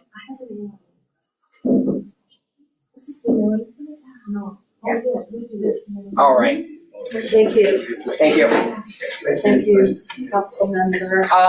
Mayor Pro Tem Maria Mackey. So for those of you who all don't know, we recently had a shift in the leadership of College Park's City Council. Mayor Kabir, who said that he couldn't join us here today, selected Mayor Pro Tem Maria Mackey. We're really grateful for Denise Mitchell and her years of service to the city and in the leadership role as we colloquially call it, MPT. But I wanted to give you guys the opportunity to meet Maria Mackey for those of you who haven't met her, and she can talk a little bit about some of the priorities she has. So Maria, over to you, ma'am. Yes, thank you. And I'm going to try to keep this short because your time is running out. But I really appreciate all of you all that came out to just express yourselves. It was really nice to hear from you. And that is what this is. We need to hear from the residents. It's important that you express yourself not only to the staff, but also to us. So thank you for coming out and engaging. And I hope that you will take advantage of emailing us, cpmc@collegeparkmd.gov. It's, College Park Mayor and Council is a great way to send an email to all of us and usually you'll get an answer from your council members, but it's a great way for you to engage with us. So I am very honored to serve as the Mayor Pro Tem for the 2025-2027 term. It's both a responsibility and an opportunity. So it allows me to support the mayor and help guide council discussions and serve as a bridge between residents, staff, and my colleagues, the other elected officials in College Park and the elected officials in the county and the state. So I see this position as not a title, but a commitment to service, collaboration, and leadership. Um, I want to grow in this job, and so I want to work at being a good listener, and I want to adapt to the role, and I also need to learn. So, there will be a learning curve for me, but I am committed to engage through thoughtful um, discussions with residents. I have an open door policy. I'm usually pretty good at answering emails, and I I like to engage with the city staff whenever I can, and I have a good working relationship with the city staff, and I try to have a great relationship with my colleagues. There'll be many times when we don't necessarily agree, but it's my goal to work with people, whether I agree with them or not. So, this is me. I like respectful dialogue so that we can come to mutual understandings and have effective governance. Um, and as we begin a new year, so we're getting ready to finish 2025 and start a new year, I look at this as new opportunities, new beginnings. And I've asked myself a couple questions. How can we work better together? And how can we communicate more clearly? And how can we build trust and move forward productively? So those are my three goals that I want to work on. And like I said, please let me know if you have any ideas or thoughts on that matter. So I'm just hoping that we can make meaningful progress in the next 2 years and set a tone of governance that is for the people and really enhances the people's quality of life. And like I said, collaboration and communication are some of my top priorities. I like to work with staff. I like to talk to people, and I think that I have a good relationship with my colleagues. Um, I I'm the kind of person that is I want to listen, and for me, everybody's voice matters, and whether you live in the district that I happen to be voted in for, which is District 4, um, but we are one College Park. We are a city. The problems with rats in District 1 are are a concern for me. I don't want anybody to be living with rats coming into their yard, and we have had that problem here in District 4, by the way. So I just I'm the kind of person that I want to help everyone have a good quality of life. We are a very diverse community. We have neighbors of all ethnicities, all economic standings, all educational levels, but we are College Park residents. And I think that this diversity makes us a very strong city. Um, and I'm going to try, and I can't always guarantee it, but I'm going to try to come to as many as the civic associations that I can, or meetings. And so please invite me. I can't always be there in person, but I will be there if I can virtually. And please feel free to let me know your ideas. I always say this, and some of you who have heard me before know that I think College Park has some very smart people with some great ideas. And so I think it's really important that you give us your ideas, give us your concerns, give us your thoughts, your hopes, and your dreams. So College Park works best when we see ourselves as partners. And my commitment as Mayor Pro Tem is to listen, be accessible, lead with integrity, and work collaboratively for the city. And thank you again for being here tonight. And please feel free to email me whenever, if you have an idea or you have a concern. And I also want to make a plug for using the GoGov app. Actually, I use the GoGov app, even though I'm a council member. If I'm taking my grandson for a walk and I see something, I report it on the GoGov app. So um, the code enforcement, they really do need our help because it's a big, I mean, you could drive by something and not necessarily see it, but if you live there and you're seeing it every day, you need to report it. So thank you to those of you who do that. Thank you so much for having me. And I look forward to coming to more of your meetings and getting to know some of you. I do know many of you and have had the pleasure of working with you, but I do look forward to the future and the future of College Park. Thank you. Thank you, MVT.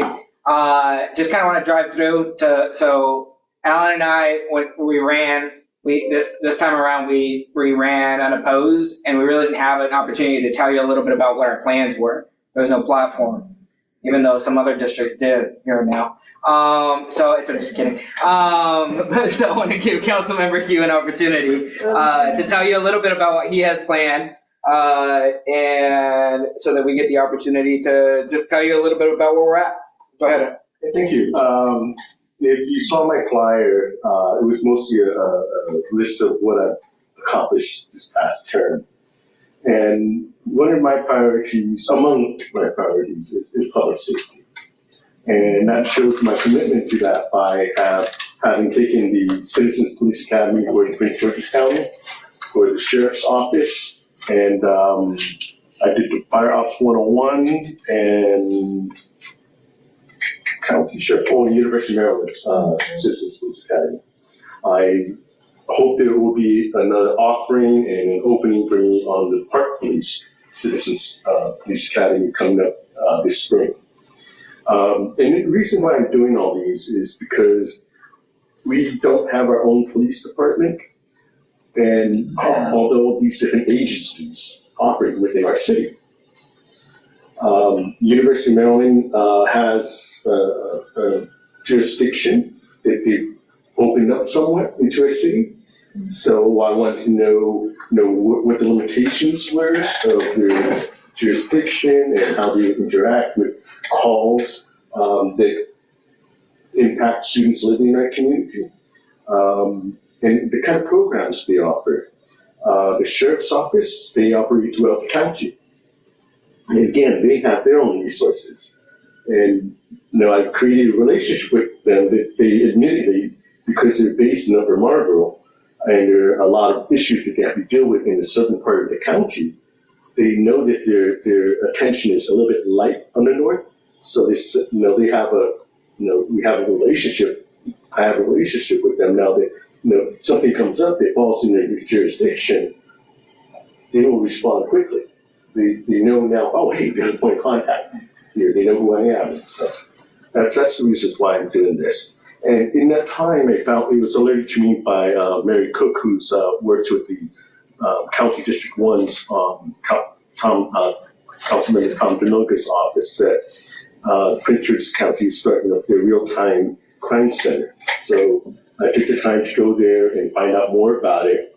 And basically, it serves two purposes: helping them clear up crimes that have happened, so they can gather evidence from video, from cameras, and also to support their officers when they're responding to a call, so that the officer has more information about perhaps what the suspect looked like, what direction they went, are they armed, have they ditched straight up in, or what kind of car they jumped into, that sort of thing. So when I went and checked out their cameras, they had a lot of cameras, again, in the south part of the county and around Upper Marlboro. But as you started heading north, it was lighter and lighter and lighter.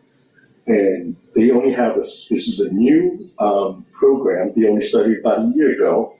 And a lot of these cameras, you've got to get permission to have them activated within their system. So an officer needs to go and make those contacts to find out where the cameras are, who owns the cameras, and how can they get access to it. So an intern, it's a criminal justice major at the University of Maryland, came asking us for an internship, and I thought this would be a perfect one for her to work on, and helping me create a program for the city, focusing to begin with on the north because there's less cameras on the north versus downtown, and approach businesses because they can run off of personal and security cameras. So approach businesses, find out if they have cameras. If you don't, we can work on creating a grant to help subsidize that and getting them working with connected to the real-time crime center. Also working with the police to figure out what strategic points of view would be helpful. And in talking to homeowners who they might hold one of those locations to see if they want to participate that way to increase the security for the whole area. When criminals realize they're not going to get away with crime in this city or in this county the way they used to, they think twice about it. Because these cameras will be more effective in solving the crimes that they create and apprehending them in action. So the cameras will be dormant until crime is reported in an area. Then what they'll do is they'll circle, we have a huge screen, put a circle around that area, zoom in, and all the cameras that are participating in that program will become active. So they can start looking at the different cameras and angles and try to find out what happened. So that's what I'm working on for the city. And once we get that program going, we're having structured for the businesses and residents to participate. I will share that with our surrounding communities and the county and so forth. Okay. All right. I'll try to keep this as quick as possible. But we did a lot of great things over the past 2 years.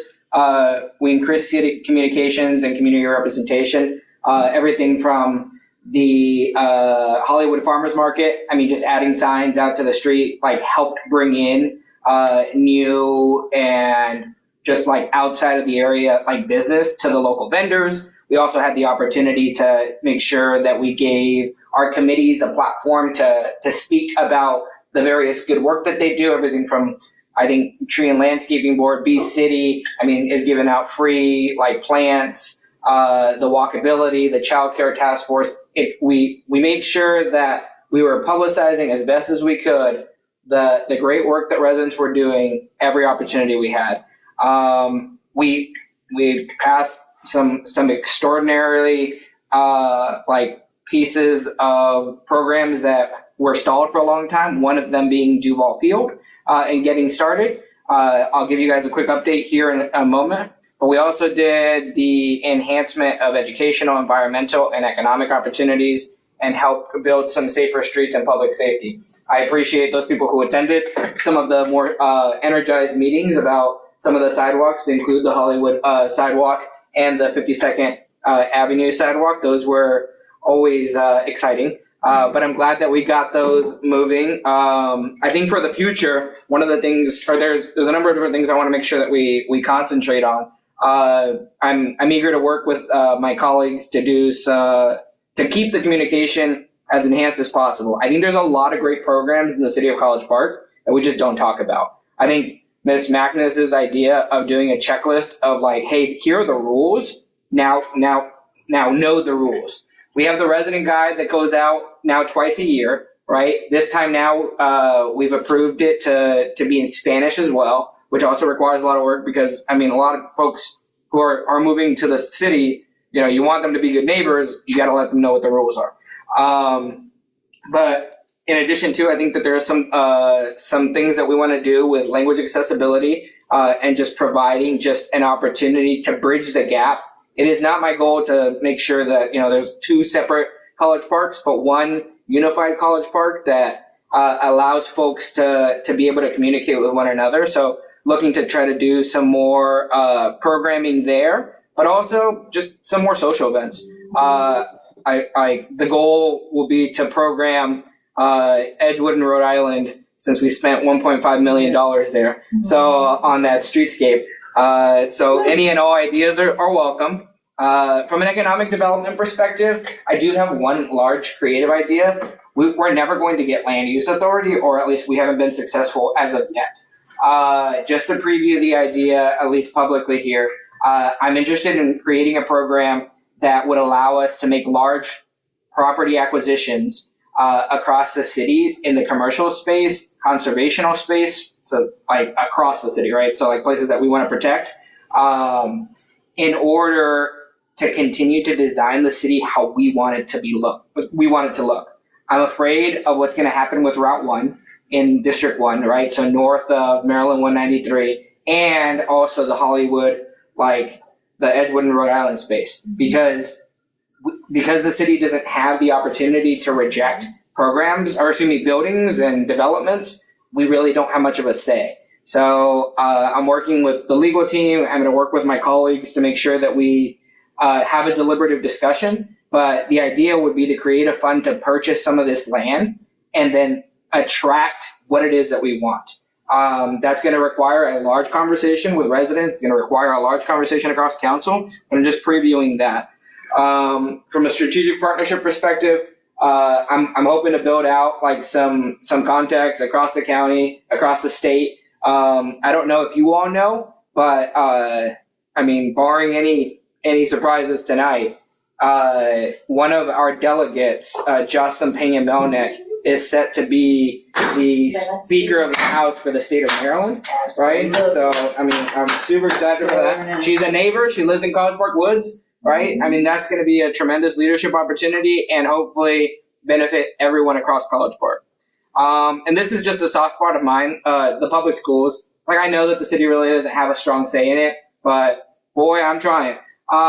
So like at least with Hollywood Elementary School, we were really excited to make sure that they had partnered with Coca-Cola.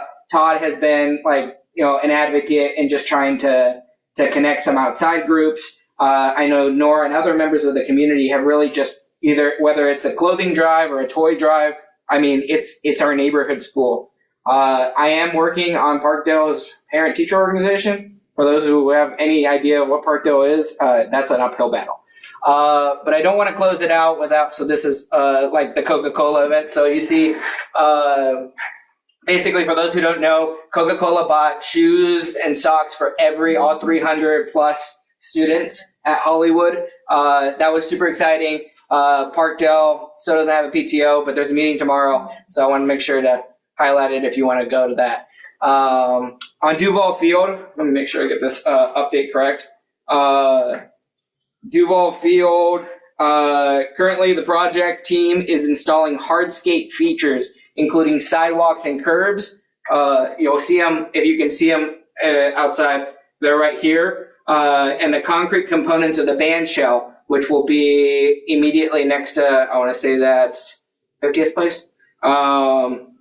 They are also progressing on playground installation and adjacent fitness stations. It was really exciting. You can see some of that stuff out there now.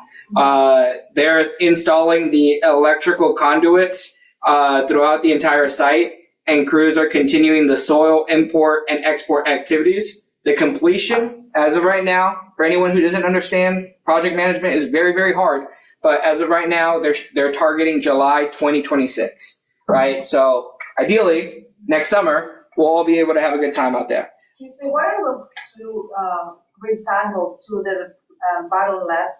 To the bottom left here? I walk through there all the time. Yeah, what is that? They're just so this is going to be. Those are two big giant holes. The two rectangles. The two rectangles. You're talking about these two? Yeah. It might be Bocce. Is Bocce down there? Yeah. So this is going to be on the bottom left here is going to be like the parking landscape. That is just just landscape. It's because if you notice, parking in Moms doesn't have that. And have you ever driven through Moms? I mean, like, it's chaos. People will come in through the inside and, like, they're just driving everywhere. So I think that's designed to, like, help mitigate, like, folks just driving around and doing crazy things. Lighting as well. Okay. So there'll be lighting apparatuses. I know that folks have been asking about the status of the North College Park Community Center. The planning department recently sent a memorandum of understanding to our city manager so they're working in partnership with the county. The county put in a request for proposal, an RFP, to contractors in order to get bids. I think as of right now, bids are due back on Wednesday, December 17th, and they're going to review them and then continue to stay in contact with our county or with our city planning department. So, I mean, those projects are both underway, and they're going to be major renovation projects for the district themselves. I did want to highlight something pretty huge that happened a couple months ago. The secretary of the HCD, the Department of Housing and Community Development, which is basically the economic development arm of the state of Maryland, was here in this room with us to celebrate the College Park University Partnership Sippy Cup program of Live, Work, Play. They've given $120,000 down payment assistance to homeowners in College Park. They claim 80% of them are in District 1. I'm excited about that because a lot of the residents that we have been able to do that, but it's a great program because people have to be able to live or people have to live and work within the city. So it just brings so much more community and just roots into the city if you work and you live here. Now I'm just trying to work on playing here a little bit more. So we're working on it. So can you give us a status on the petition for the replacement of shoppers, as well as the status of the in moms in the Hollywood Shopping Center, the state building? So yes, so I did reach out to the state earlier last week. Today they got back to me and said that they couldn't provide me a substantial update. And I said, okay, well, when can you? So they're going to come back to me early next year. Yes, there's a lot going on, but it's good for us to stay on it. This meeting helps act as a forcing function when I need those updates, right? So this is why it's super helpful all around.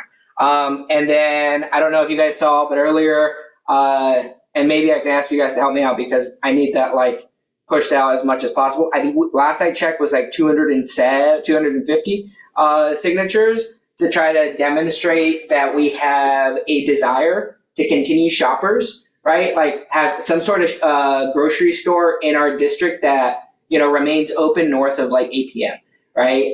To replace Shoppers. Shoppers was here for decades, right? 35 years. Yeah, 35 years. Oh, they go. Yeah, and so it's a huge loss for us. A lot of the county is struggling to keep a lot of businesses. College Park is where the strength is. So in order to help influence the various stakeholders, to include the county leadership, the private sector, I put together a petition. I didn't really know what else to do. So for change, I'm sure we can get thousands of people if we made it louder. I know that our economic development team is working with at least 2 groceries. I don't want to get everybody excited, so I'm just going to leave it to the point where hey, these discussions are ongoing and those are going to continue happening. This is just another, hey, no kidding, a lot of people want this.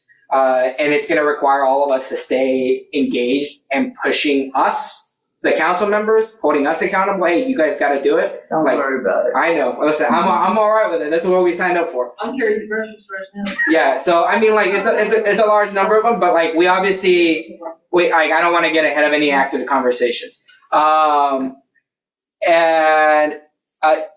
Yeah. So Ms. Celia, you have a question? Go ahead. Yes, hi. This has not to do with the shoppers, but about that state building. Yes. I think I heard that there was wanting to do some low income housing in that building.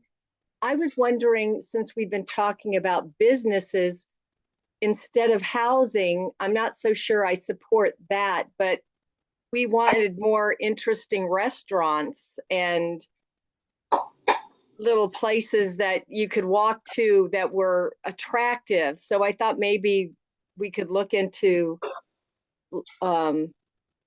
maybe looking for people that would, small businesses I know there's the coffee shop in the Yeah. boat, the bike store. I know that there's a little eatery in Mom's, but there's nothing that's, atmospheric. Okay. So I just didn't know if that was also being I'll tee you up for that. in that plan, because I'm really not so excited about putting housing in that area. I don't know. Sure. I need to know more about that. I just want to just baseline us, and then I will, so that everyone knows what we did and why we did it. And then Councilmember Hughes got an input that I think kind of know his angle. So just to like baseline it though, this building has been vacant for a long time. I think as far as 2019. It sits right in front of Mom's, catty corner from the Proteus Bike Shop, behind the gas station on Edwin and Rhode Island.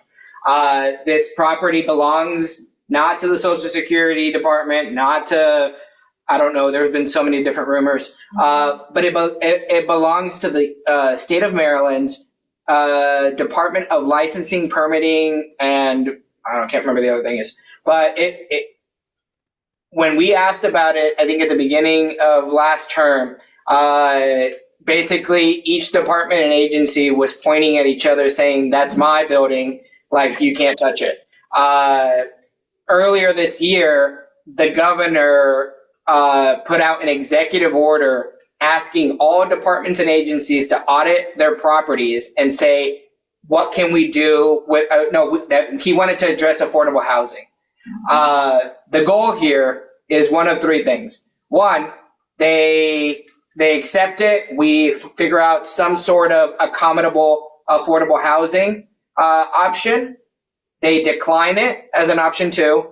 And if they decline it, then we can ask, hey, well then can you staff it? Because if you're not staffing it, none of the businesses around there are generating any additional revenue from what would be the employees there. Or third, we can have more substantive discussions about what to do with that property, because all of us as Maryland state taxpayers should be seeing a return for that building rather than it just sitting there empty and not doing anything for vitalizing the community. So I'll toss it over to Councilmember Hugh because I know he has a really good input, and I just want to make sure that everyone knows why and what it was that we did. Thank you. That was very nice summary. Yes, so the management at that shopping center with Moms and Proteus, the Carlton group, they have no interest in businesses that have a backbone. I'll put it politely. Okay. They want smaller business they can bully around because they do things that aren't right. I have not heard a good thing from any of their tenants. And cut the story short, to show like what we're dealing with, we want to bring in quality businesses. We have a College Park business owner, Virtual Kitchen X, who wants to relocate there.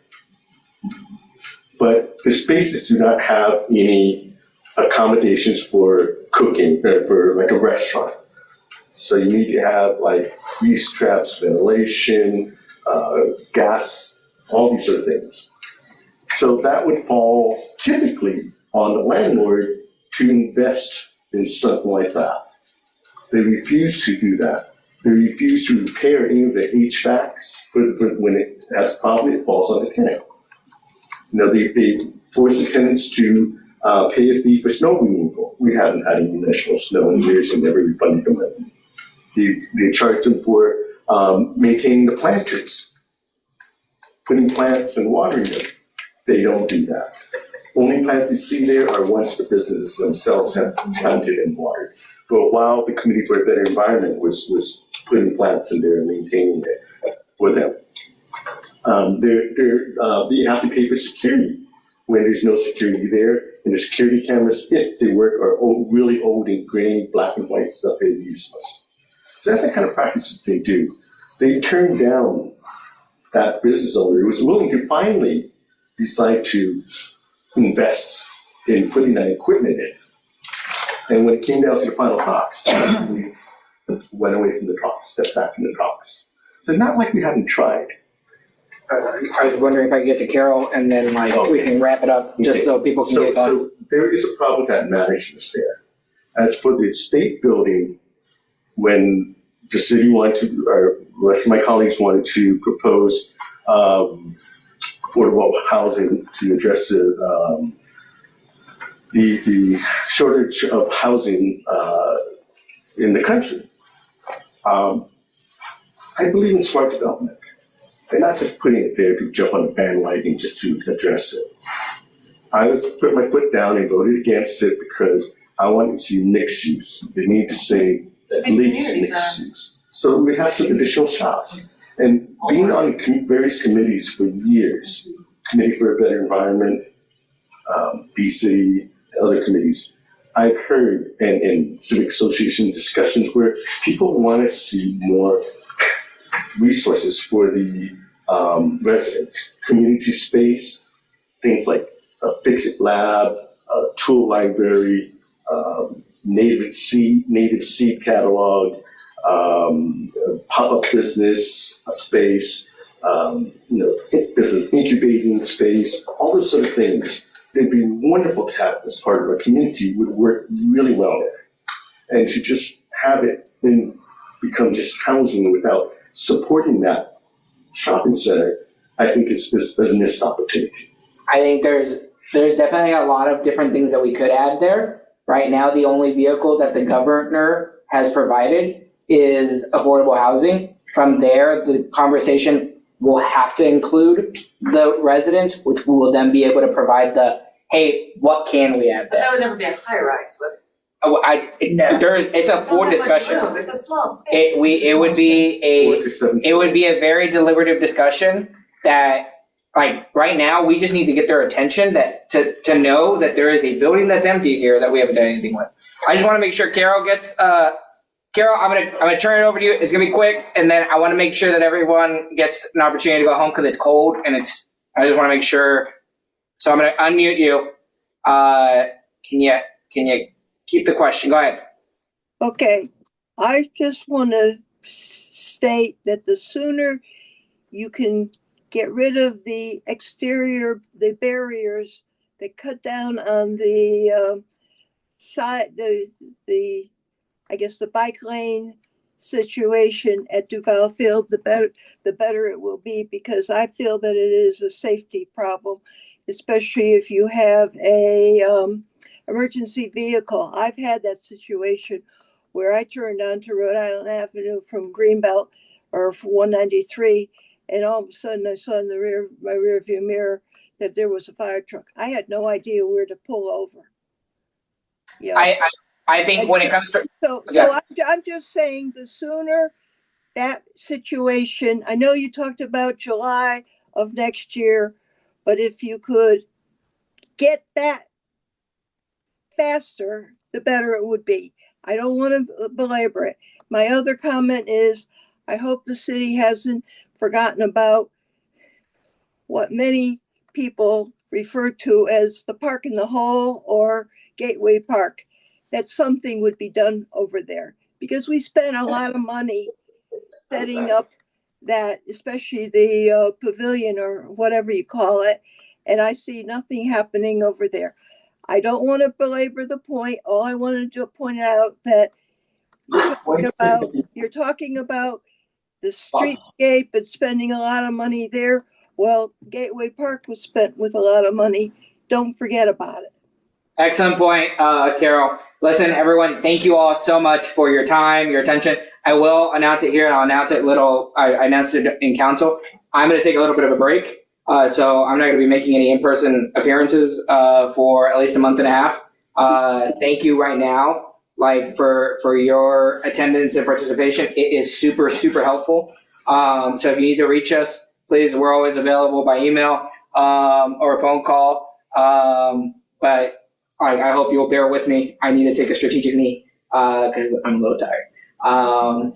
Enjoy some of the hot coffee. Do that. I want to do that. Yeah, well, here we are. You're under 40. Well, here we are. All right, guys, thank you so much for joining. And yeah, we'll see you the next time.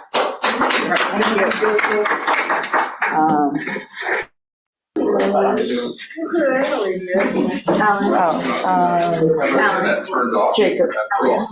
Okay.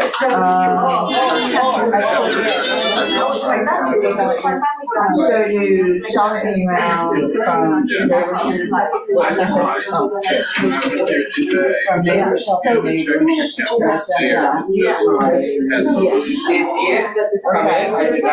I know. I can send you the thing, your social media. What I do want you to respond to, and I know it's out of your district, is the email that you received today from the Ross coordinator at Attic Hours. Yes, I will. Okay, look, okay, so te lo voy a decir en español. Es una señora mexicana. I can't text you online.